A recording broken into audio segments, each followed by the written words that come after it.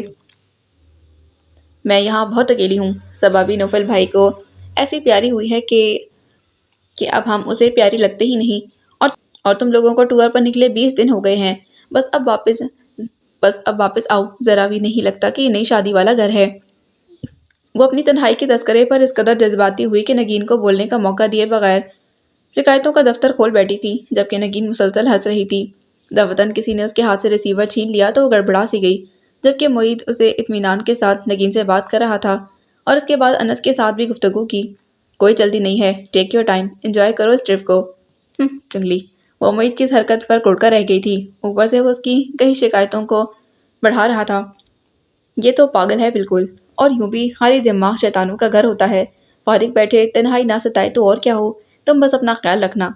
Okay, اللہ حافظ۔ بہت خوشگوار موڈ میں بات ختم کر کے ریسیور رکھ کر وہ پلٹا تو ضحیٰ اس سے بولی، میں نگین سے بات کر رہی تھی، ریسیور کیوں چھینا مجھ سے؟ ضروری بات؟ معید نے جیسے بہت حیرت سے اسے دیکھا، پھر قد تمسخرانہ انداز میں بولا، میں نے تو سنا جیسے تم انہیں اپنا غم تنہائی سنا رہی تھی۔ ضحیٰ کی پیشانی سلگ اٹھی تھی۔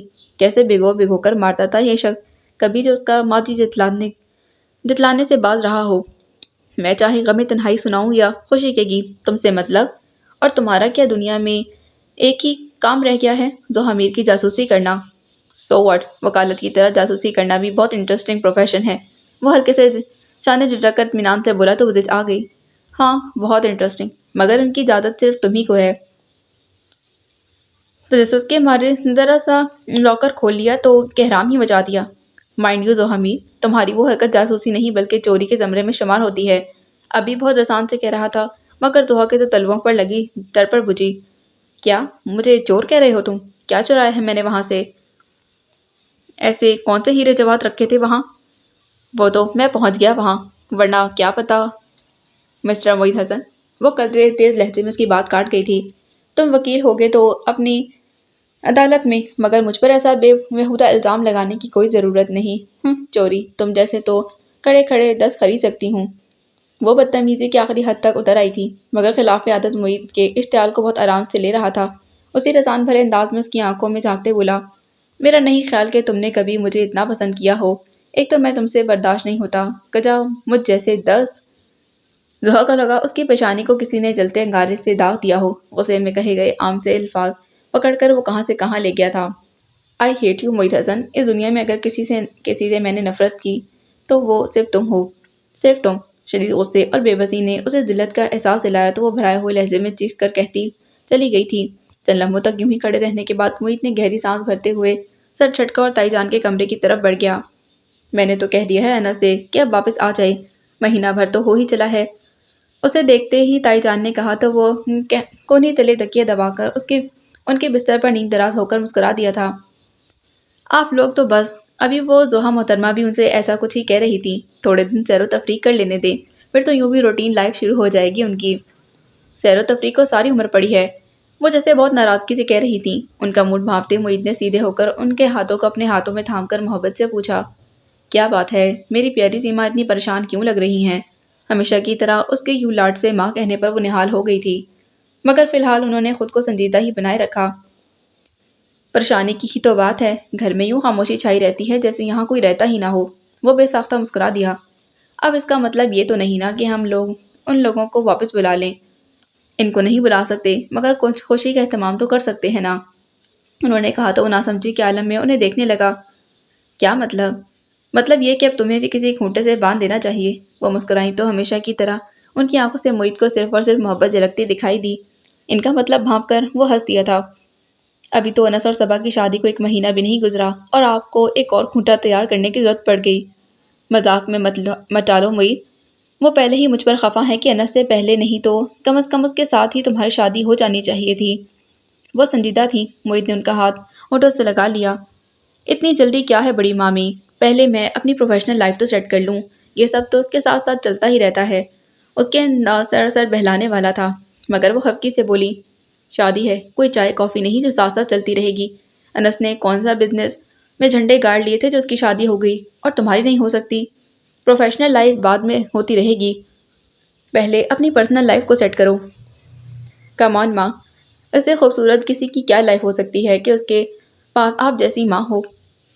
وہ ان کو باہوں کے گھیرے میں لیتے ہوئے مزید بولا تو انہوں نے ان کی پیشانی چوم لی تھی۔ یہ ماں ساری عمر تو تمہارے ساتھ نہیں رہنے والی نا، اس لیے میری خوشی کے لیے۔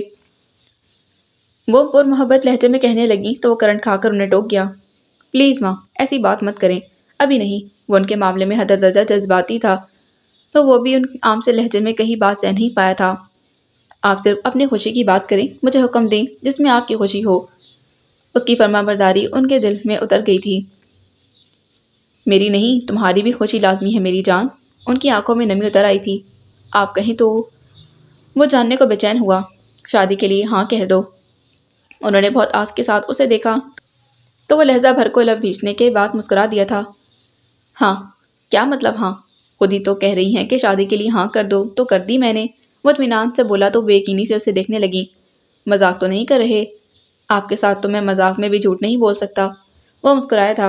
وہ کھل اٹھی، دل پر سے بہت بڑا بوجھ ہٹ گیا تھا، ورنہ زحا کے لیے جس طرح سے رشتوں کی لائن لگ رہی تھی انہیں تو فکر ہی لگ گئی تھی۔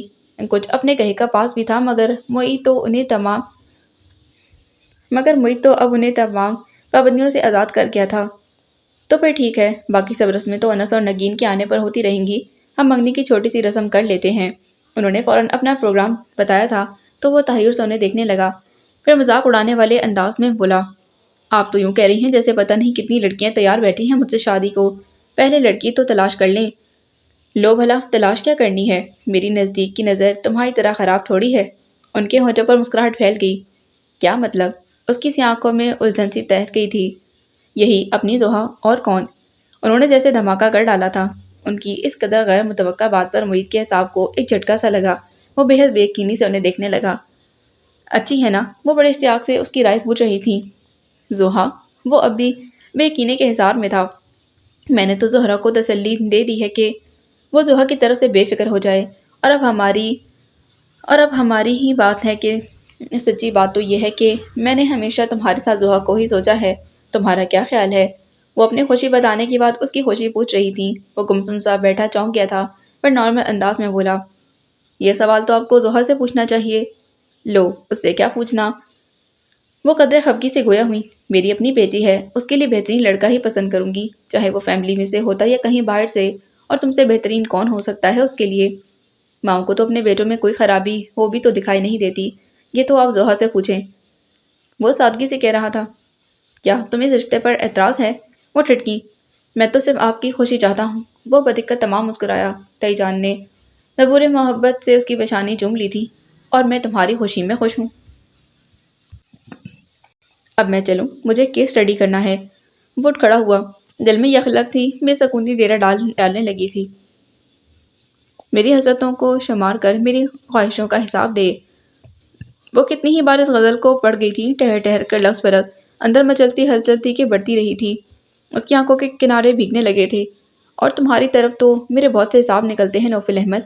میرے اعتبار کو فنا کیا ہے، میری عزت نفس کو پامال کیا ہے، میرے خوابوں کے شجر کو اجاڑ دیا ہے، میری خواہشوں کو برباد کر دیا ہے۔ کس کس جرم کا حساب چکاؤ گے تم؟ اس نے جلتی آنکھیں مودی تو آنکھوں کے کناروں سے گرم پانی بہہ نکلا۔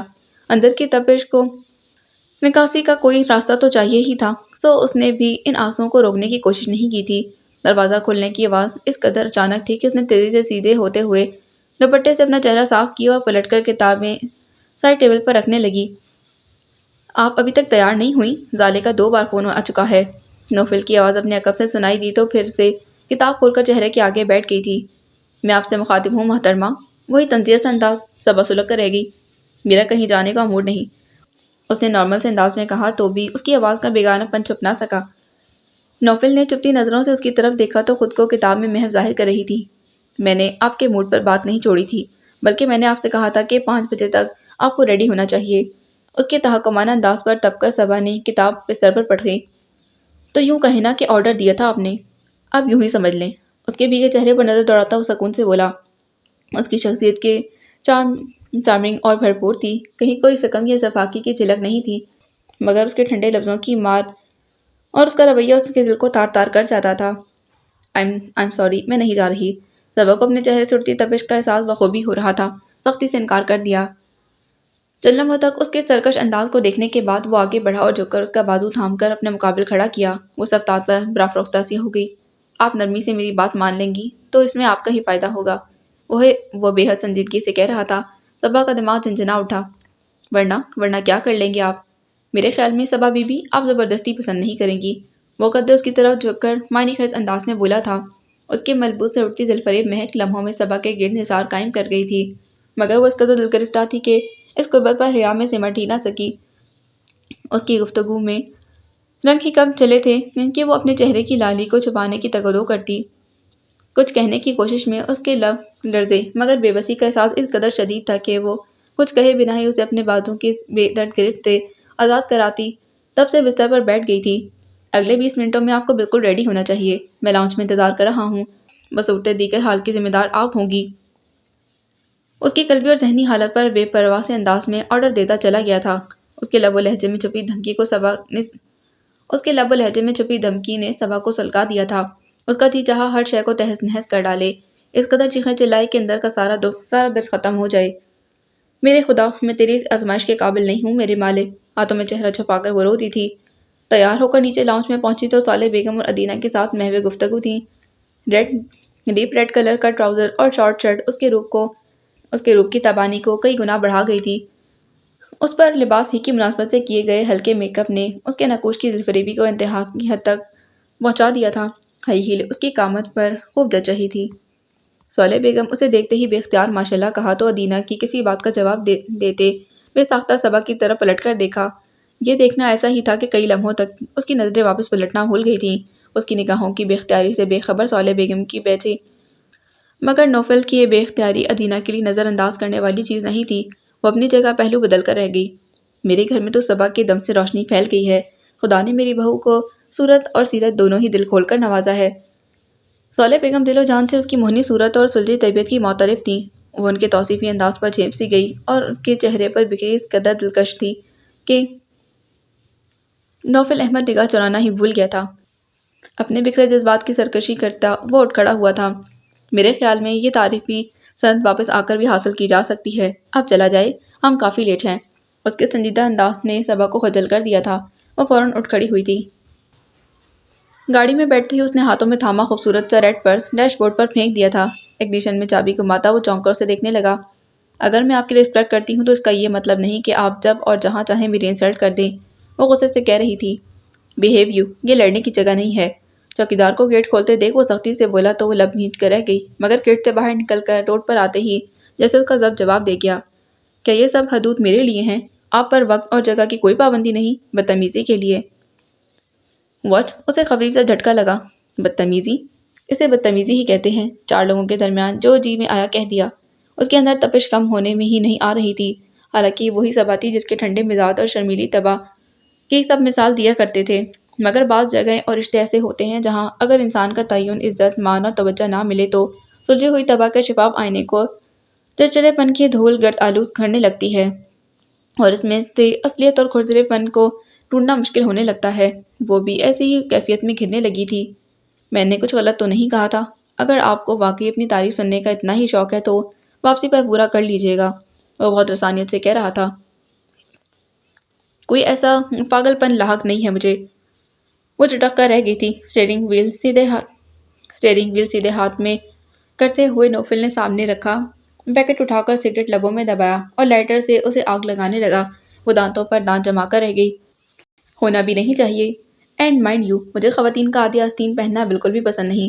سگریٹ کا دھواں بکھیرتے ہوئے وہ اطمینان سے بولا تو اس کا چہرہ تمتما اٹھا۔ اور آپ بھی یاد رکھیں کہ شادی ایک معاہدے کے طور پر ہوئی ہے، سو میں آپ کی پابندیوں سے مستثنیٰ ہوں۔ مت بھولا کریں کہ اب آپ میری بیوی ہیں، وہ بہت سرد لہجے میں کہہ رہا تھا۔ اس کی سرد و سپاٹ میری پر صبا کو ہنسی کے ساتھ ساتھ رونا بھی آنے لگا تھا۔ اور ہمارے رشتے کی اصلیت یہ ہے کہ بار بار خود کو یاد دلانا پڑتا ہے کہ ہم دونوں کے درمیان کیا رشتہ ہے۔ اسے نئے سرے سے اپنے حساب کو سمیٹنا پڑا۔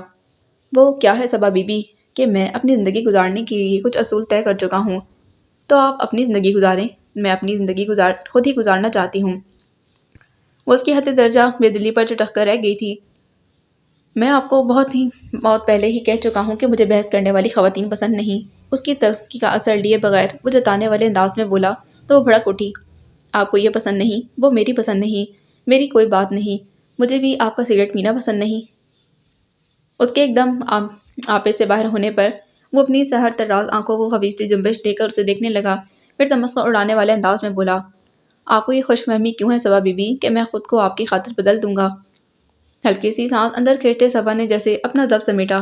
وہ تو جیسے کوئی راہ نہیں چھوڑ رہا تھا، کھرچی کرنے کے بعد بکھیرنے پر تلا ہوا تھا۔ یہ تھا اس کا شریک سفر، زندگی کا ساتھی۔ تو کیا یہ طے ہے صبا میر کہ اب روز خود کو اس بکھرنے اور سمیٹنے کا عادی کرنا پڑے گا؟ تو پھر آپ بھی اپنی غلط فہمی دور کر لیں نوفل احمد کہ آپ اس نام نہاد رشتے کا سہارا لے کر بلیک میل کر سکتے ہیں مجھے۔ میں آپ کو میری زندگی گزارنے کی اجازت نہیں دے سکتی۔ اندر ہی اندر خود کو بہادری کا سبق دیتے ہوئے اتنے دنوں میں پہلی بار وہ بے حد مضبوطی سے بولی تھی۔ وہ خاموشی سے ونڈو اسکرین کے پار دیکھتا ڈرائیونگ کر رہا تھا۔ اس کی بات کے جواب میں کچھ بولا، جانے کوئی مصلحت پیش نظر تھی یا کوئی جواب ہی نہیں بن پڑا۔ آنکھوں میں اترتی نمی کو پیچھے دھکیلتے کھڑکی سے باہر بھاگتی دوڑتی زندگی کو حسرت سے دیکھنے لگی تھی۔ دل اور ذہن کو کثیر سوچوں نے اپنی لپیٹ میں لے کر اسے ازردہ دل کر دیا تھا۔ وہ ذہنی طور پر اس قدر اپسیٹ تھی کہ زالے کی گرم جوشی کا ٹھیک سے جواب بھی نہیں دے پا رہی تھی۔ خالی نظروں سے اسے نوفل کا ہاتھ اپنے ہاتھ میں لیے اندر بڑھتا دیکھتی رہی۔ کیا میں یہاں بیٹھ سکتا ہوں؟ وہ بری طرح چونکی تھی۔ یہ اسدرانہ تھا۔ اس کے ساتھ والے صوبے پر بیٹھنے کی اجازت چاہ رہا تھا۔ وہ مسکرا رہا تھا۔ جی پلیز۔ اندر سے گھبرانے کے باوجود اس نے ہونٹوں پر ہلکی سی مسکراہٹ طاری کی تھی۔ وہ صبا کا شکریہ ادا کرتا صوفے پر ٹک گیا تھا۔ شکل و صورت اچھی ہو تو انسان کا آئینے سے جی نہیں بھرتا، اور خود کو کیمرے کی آنکھ میں دیکھو تو اور بھی اچھا لگتا ہے۔ میم، آپ نے اس فیلڈ میں آنے سے متعلق کبھی سوچا ہے؟ ماڈلنگ وغیرہ؟ وہ بہت دوستانہ انداز میں پوچھ رہا تھا۔ جی نہیں، مجھے سب میں کوئی دلچسپی نہیں۔ اس کے سوال پر صبا کو غصہ تو بہت آیا۔ ضبط کرنا مجبوری تھا، مگر اس نے سنجیدگی سے انکار کر دیا۔ اوکے، چلیں اسٹل فوٹوگرافی میگزینز وغیرہ کے لیے۔ وہ تو جیسے بھی کانٹریکٹ سائن کروانے کے موڈ میں تھا۔ آئی ایم سوری، مگر میں اس فضول کام میں کوئی دلچسپی نہیں رکھتی۔ اس کی برداشت جواب دینے لگی تھی۔ وہ کان دبا کر فرار ہوا تھا۔ ڈبش! وہ سر جھٹک کر رہ گئی۔ کم آن صبا، تم یہاں اکیلی کیوں بیٹھی ہو؟ میں نے نوفل سے تمہارا پوچھا تو بولا یہیں کہیں ہوگی۔ کمال ہے، ایک ہی ماہ میں یہ حال ہے کہ ایک نئے شادی شدہ جوڑے کا۔ چلو اٹھو۔ اپنے مخصوص انداز میں بولتی اس کا ہاتھ تھامتی اسے اٹھانے لگی تو وہ میز پر سے اپنا پرس سنبھال کر اٹھ کھڑی ہوئی۔ یہ بھی گزشتہ کی طرح مرد اور عورت کی تخصیص کے بغیر پارٹی تھی، اور کس خوشی میں تھی یہ ابھی تک پتہ ہی نہیں چلا تھا۔ یقین کرو نوفل، تمہارا کپل اتنا مکمل اور خوبصورت ہے کہ میرا بھی شادی کر لینے کو جی چاہتا ہے، زالے اپنے مخصوص بے باک انداز میں کہہ رہی تھی۔ تو میم، آپ نے کیوں اتنی دیر کر دی؟ آپ کی خاطر تو کوئی بھی سر کٹوانے کو راضی ہو جائے گا۔ کسی نے ہانک لگائی تو وہ ہنستی ہوئی نوفل کی طرف دیکھ کر شرارت سے بولی، بھئی تم لوگ یہ مت سمجھنا کہ مجھے کسی نے لفٹ نہیں کرائی۔ بس بات اتنی سی ہے کہ وہ بھگوڑا نکلا، مجھے ہی نہیں بلکہ امریکہ کو بھی چھوڑ کر بھاگ گیا۔ کیوں نوفل؟ نوفل کے ہونٹوں پر بھی بہت جاندار سی مسکراہٹ پھیل گئی تھی۔ وہ اس کا اشارہ اچھی طرح سمجھ گیا تھا، مگر اس کے پہلو میں بیٹھی صبا سر سے پاؤں تک دھڑ دھڑ جلنے لگی تھی۔ کس قدر بے رخی سے عشق اور محبت کا کھیل کھیلا جا رہا تھا، وہ بھی عین اس کی نظروں کے سامنے۔ بھئی ہو سکتا ہے اس بگوڑے کی کوئی مجبوری ہو جو اسے تم سے بھاگنا پڑا ہو، ورنہ کوئی امریکہ تو چھوڑ دے، مگر تمہیں ناممکن۔ نوفل کی بات پر کہکا پڑا تھا۔ صبا کو اپنی پیشانی تپتی محسوس ہونے لگی۔ مرد اور عورت کی تخصیص کے بغیر ہر طرح کی بات کر دینا جیسے ان لوگوں کی عادت تھی، مگر وہ جس گھر سے آئی تھی وہاں ان باتوں کا خاص خیال رکھا جاتا۔ اب بھی اس کا وہاں سے بھاگ جانے کو جی چاہ رہا تھا۔ ویسے صبا، داد دینی پڑے گی تمہارے حوصلے کی۔ تم نے نوفل کو اجازت کیسے دے دی اس فیلڈ میں آنے کی؟ زالے ہنستے ہوئے پوچھ رہی تھی۔ وہ حیران سی اسے دیکھنے لگی۔ میں نے تم سے کہا تھا زالے، یہ ان کے لیے سرپرائز ہے۔ نوفل نے اسے یاد دہانی کروائی تو اپنی ہی پیشانی پر ہاتھ مار کر جیسے اپنی یادداشت کو کوسا، پھر جلدی سے بولی، کوئی بات نہیں، اس سیکرٹ کو اب اوپن کر دیتے ہیں۔ وہ خاموشی سے ان کے چہرے کو دیکھ رہی تھی۔ ان میں سے کوئی کچھ نہیں بتائے گا میم۔ اصل میں سرپرائز یہ ہے کہ ہمارے اگلے کمرشل میں نوفل ایز اے ماڈل انٹروڈیوس ہو رہے ہیں، اور یہ پارٹی سی کانٹریکٹ سائن ہونے کی خوشی میں کی گئی ہے۔ اسد رانا نے ہنستے ہوئے پول کھول دی تھی۔ صبا کو حیرت و بے یقینی کا جھٹکا لگا۔ نوفل احمد اور ماڈلنگ؟ میں تو کب سے اسے فورس کر رہی تھی، مگر یہ بہت عقل مند ہے، اپنے تمام رائٹ سیو کرنے کے اس فیلڈ میں آنے کی سوچی ہے اس نے۔ زالے اسے چھیڑ رہی تھی، جبکہ وہ ہنستے ہوئے دیکھ رہا تھا جو ہونٹوں پر ہلکی سی مسکراہٹ لیے الجھی سی بیٹھی تھی۔ تمہیں حیرانی نہیں ہوئی صبا؟ زالے نے حیرت سے پوچھا تو مسکراہٹ کے ساتھ اسے دیکھتے ہوئے قدرے توقف کے بعد بولی، مجھے بالکل بھی حیرت نہیں ہوئی۔ ان کی ایکٹنگ کی صلاحیت کا تو مجھے بہت اچھی طرح سے علم ہو چکا ہے، یہ چاہیں تو ڈراموں میں بھی کام کر سکتے ہیں۔ زالے نے توصیفی انداز میں سر ہلایا، جبکہ نوفل اس کے طنز کو پوری طرح سے سمجھ گیا تھا۔ آرام سے، سب کے بیچ وہ اس پر چوٹ کر گئی تھی، کسی اور کو پتہ چلا ہو یا نہیں نشانہ بنایا گیا تھا۔ وہ اپنا حوصلہ آزما کر رہ گیا تھا۔ زالے نے انہی کے میز پر کھانا کھایا تھا۔ اب بتاؤ نوفل، کیا حال ہے محبت کا؟ چائے کے دوران زالے نے اسے چھیڑا تو پہلو سے اٹھتی ٹیز کو نظر انداز کرتے ہلکے سے مسکرا دیا۔ یہ سب فارغ وقت کے مشغلے ہیں زالے آفریدی۔ کیا؟ زالے نے اسے آنکھیں دکھائیں، اور جو میرے آگے پیچھے روتے پھرتے تھے، محبت یہ محبت وہ۔